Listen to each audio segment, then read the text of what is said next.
from New York, Late Night Show with Faik Siddiqui. अस्सलाम वालेकुम।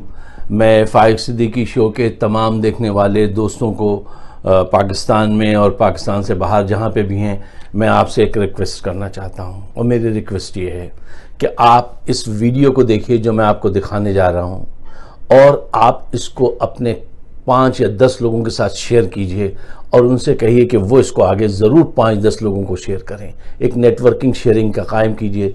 देखिए किस दर्जा जुल्म सितम ढा रहे हैं, चादर और चार दीवारी को किस तरह से बेतौकीर कर रहे हैं। ये देखिए 40-40 पुलिस वाले घरों में कूद रहे हैं और औरतों के साथ क्या गुफ्तगू कर रहे हैं, कितनी बदतमीजी कर रहे हैं और फिजिकली अब्यूज कर रहे हैं। ये राना सनाउल्लाह ने कहा है तुम इनको घरों से पकड़ के लाओ। जिन साहब के घर छापा किया वो एक रिटायर्ड मेजर थे, उनके घर वो नहीं थे, तो उनकी बीवी से और उनकी बेटी से क्या गुफ्तगू की है और बेटी को कैसे इन्होंने मारा है। ये शर्म का मुकाम है। ये वो मुकाम है जहां जज्बात पे कंट्रोल करना मुश्किल होता है।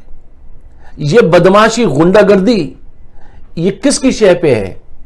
ये बाजवा और बंदियाल का गुनाह है। ये गुनाह उनको, जो उन्होंने गुनाह किया उसका एहसास उनको हो गया है, लेकिन वो अपनी अना की जंग लड़ रहे हैं। बाजवा साहब अना की जंग लड़ रहे हैं, पाकिस्तान की जंग नहीं लड़ रहे हैं।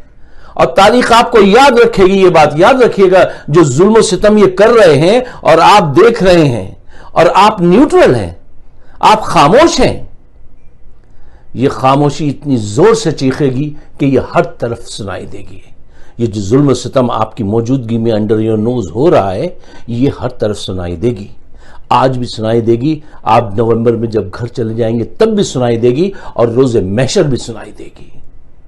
ये क्या किया आपने पाकिस्तान के साथ? मैंने कल भी अपने प्रोग्राम में कहा था कि एक तो गलती वो की आपने कि इन चोरों करप्ट लोगों को लाके ऊपर बिठाया, इख्तिदार दिया, और दूसरी गलती ये करेंगे कि अब आप लोगों का खून बहाएं और उनको तंग करें। ये जरा वीडियो देखिए, मैं आपसे गुजारिश करूंगा कि इसको शेयर जरूर कीजिए।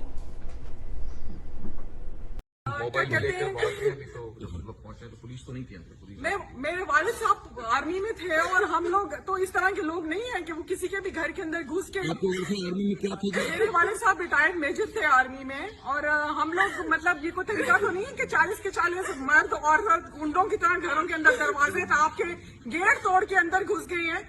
मतलब बाजवा साहब ये हमारी कौम का कुछ कहते हैं कि आप लोग औरतें, हम लोग इसलिए आगे से मुझे कह रहे हैं कि तुम औरत हो इसलिए मैं तुम्हें मार के तुम्हारा मुंह तोड़ देता हूँ। आदमी मुझे बदतमीजी से कह रहा है कि तुम, मैंने पूछा उसने कि तुमने किया कि अगर तुम हमारे घरों में घुस के सब कुछ कर रहे हो, तो आगे से कहता है तुझे नहीं पता कि यहाँ, तुझे नहीं पता कि तेरे खामन को तरह लॉ एंड ऑर्डर का पता था, वो यहाँ से कहाँ भाग गया है। किसके लिए आए थे? रेहान बिन जावेद साहब को पकड़ने के लिए आए थे, तो उन्होंने आगे हम पे बदतमीजी की है, तशद्दुद किया है, इतना मुझे मार के पूरे तरीके से मेरी बेटी को पूरे तरीके से थप्पड़ मारा है, इतने बुरे तरीके से उसने फोन खींचा है। यार जगह में आपके साथ ये सब डील जो कर रहे थे ये मर्द पुलिस ऑफिसर किया है, और वो आगे झपटा है मुझे मारने के लिए कि बीबी अगर तू औरत ना होती तो मैं तेरा भी मुंह तोड़ देता। यहाँ पे हमसे तेरा औरत होने का लिहाज कर रहे हैं। मैंने उसे कहा अगर तू मैं औरत ना होती तो क्या तू मुझे मार देता? यहाँ पे खड़े होकर तू क्या कर सकता है? ज्यादा गोली चलाना चाहता है, चला दे, और क्या कर लेगा तू?